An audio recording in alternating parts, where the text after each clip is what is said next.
அருமை! இந்த தலைப்பில் புதிய கதையை உருவாக்கி பார்ப்போம். மங்கையர் நினைத்தால் மாவுலகே வசமாகும். கதை கான்செப்ட்: கதை ஒரு ஊரின் மத்தியில் மானிட ரீதியான சக்தி கொண்ட ஒரு சிறந்த 10 பெண்களைக் கொடுக்கின்றது.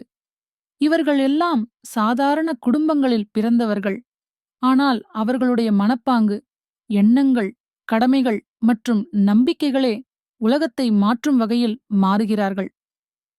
கதை: சிறந்த பெண்கள், சாதாரண வாழ்வு.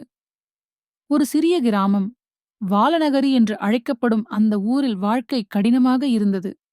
மக்கள் அங்கு விவசாயம் செய்து வாழ்ந்தனர்.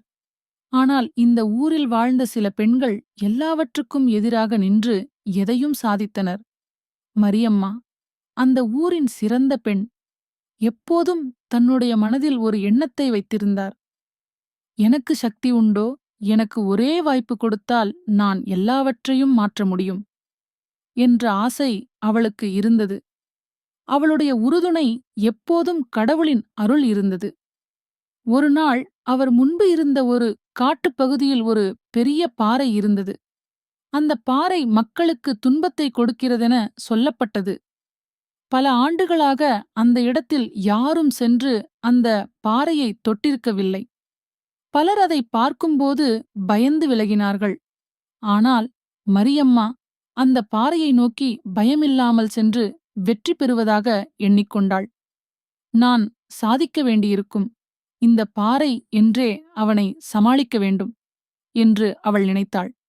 அந்த பாறையை சுமந்து எந்தவிதமான தடைகளை எதிர்கொண்டு விட்டாலும் அதனை கடந்து விடுவேன் என நம்பிய அவள் அதன் மீது கிட்டினாள். மரியம்மாவின் வாழ்க்கை மாற்றங்களைப் பற்றியும் தொடர்ந்து சொல்ல முடியும். பெண்களின் ஆற்றல் சமுதாயத்தை மாற்றும் பின்விளைவுகளை உருவாக்கும் எனும் உள்ளார்ந்த செய்தியுடன் நமக்கு அந்த ஆற்றல் உணர்த்தப்படுகின்றது. இது உங்களுக்கு பிடித்துள்ளதா? தேவையான மாற்றங்களுடன் இன்னும் விரிவாக்க முடியுமா?